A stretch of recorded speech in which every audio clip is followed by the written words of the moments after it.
दोस्तों, आज की कहानी है भाभी जी मुझे माफ कर दो। दोस्तों, कहानी शुरू करने से पहले अगर आपने हमारे चैनल को सब्सक्राइब नहीं किया है तो सब्सक्राइब कर लीजिए ताकि आपके पास पहुंचे हर नया वीडियो।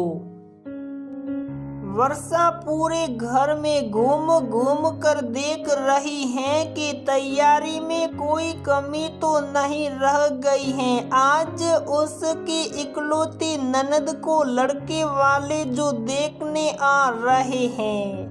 नाश्ता वगैरह तो उसने 2 दिन पहले से ही लग कर तैयार कर लिया था। लंच भी लगभग तैयार है। 3 तरह की सब्जियां, रायता, पुलाव, सलाद और 2 तरह की पुडिंग। पुलाव तो उसी समय शौक देती और गर्मा गर्म पूड़ियाँ खाते समय तल देगी। बाकी चटनी, अचार, पापड़ ये सब तो रहेगा ही।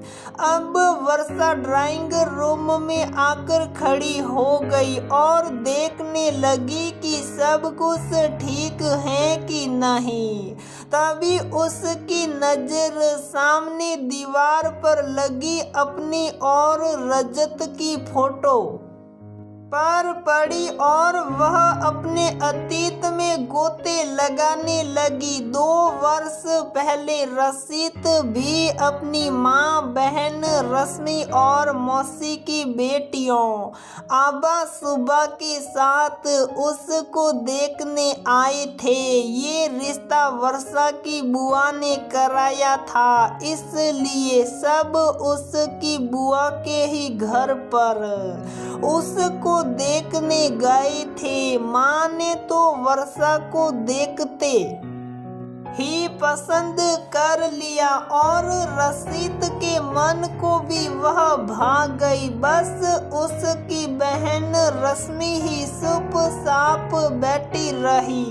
रशीद की माँ ने बड़े प्यार से वर्षा को एक चैन पहनाई और उसकी बुआ से बोली, अरे भाई कुछ मीठा तो लाओ, सबका मुंह मीठा कराओ। घर वापस लौटते समय रश्मि कहने लगे, आपने क्या देखा उनमें? केवल गोरा रंग ही तो सब कुछ नहीं होता। उनके नैन नक्श कितने साधारण से हैं। मुझे तो अपने भैया के लिए सुंदर सी भाभी चाहिए थी।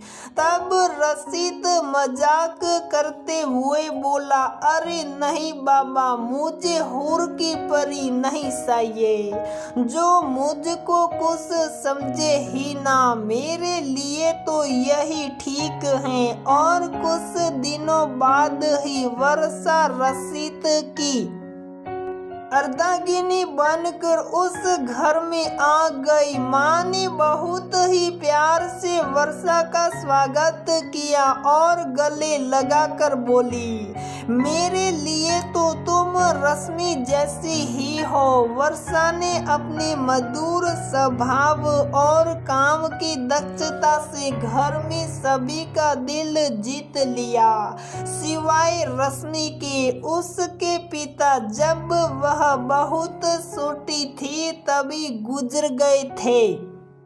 उसकी माँ ने उसमें विनम्रता और शालीनता के गुण उपजाए तो भाभीियों ने उसे काम में दक्ष कर दिया। पढ़ाई के साथ साथ वो सिलाई और कढ़ाई में भी पारंगत हो चुकी थी।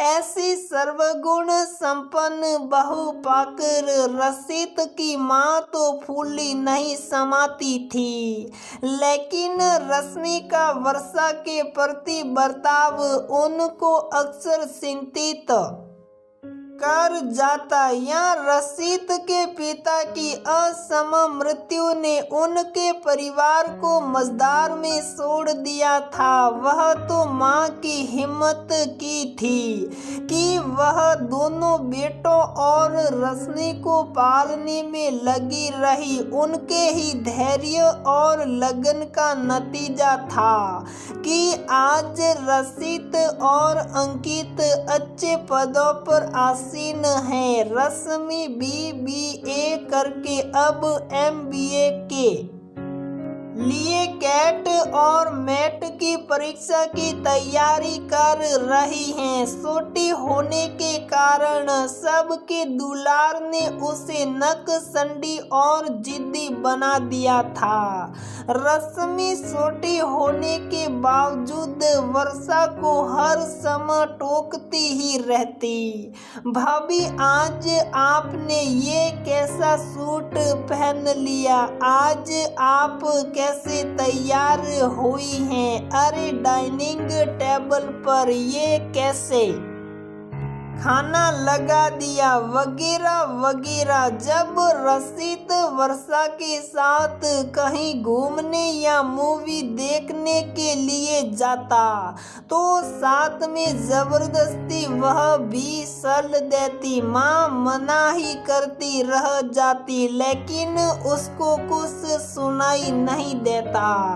कभी कभी वर्षा को भी बुरा लग जाता था कि वह अकेले सभी रशीद के साथ कहीं जा ही नहीं सकती, लेकिन रशीद उसको इतने प्यार से समझा देते कि वह फिर कुछ न कह पाती और धीरे धीरे फिर उसकी भी आदत पड़ गई। रशीद की माँ अपने रिश्तेदारों को भी साथ लेकर चलती थी, इसलिए उनके घर में सासी बुआ मौसियों आदि का आना जाना लगा रहता था। वर्षा उनका बहुत अच्छे से आदर सत्कार करती तो वह सब भी वर्षा को बहुत ही प्यार करती थी। सो रश्मि और भी ज्यादा चिढ़ जाती थी। उसको ये लगता था कि वर्षा ने आकर उसका हक छीन लिया। जब वह लोग वर्षा की तारीफ करती तो रश्मि बैठकर उसकी 100 कमियां गिनाने में लग जाती। ऐसे ही खट्टे मीठे अनुभव के साथ वर्षा की जिंदगी गुजर रही थी।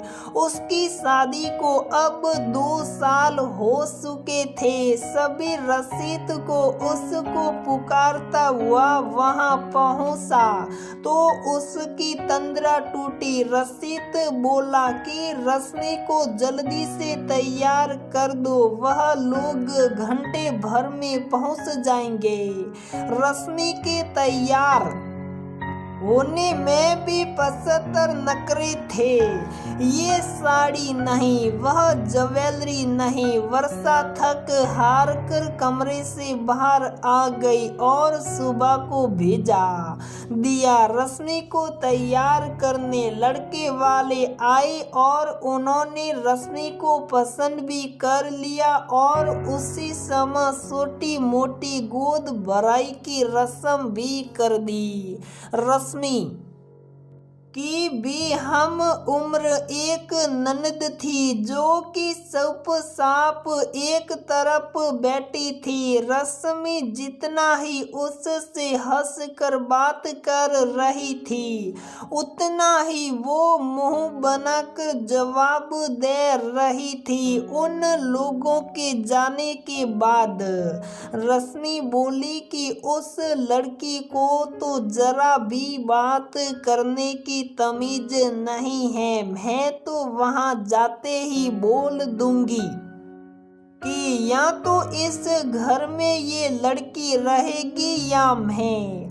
माँ जो इतने दिनों से सब देख और सहन कर रही थी आज फट पड़ी क्यों ऐसा क्यों बोलेगी, वह उस घर की बेटी है। तुझसे अगर वर्षा भी ऐसे ही बोलती तो तू कहाँ जाती। तुमने अपनी इतनी अच्छी संस्कार वालों भाभी की सदा उपेक्षा करी और जाने क्या क्या बोलती रही, लेकिन उसने कभी पलटकर तुझे जवाब नहीं दिया।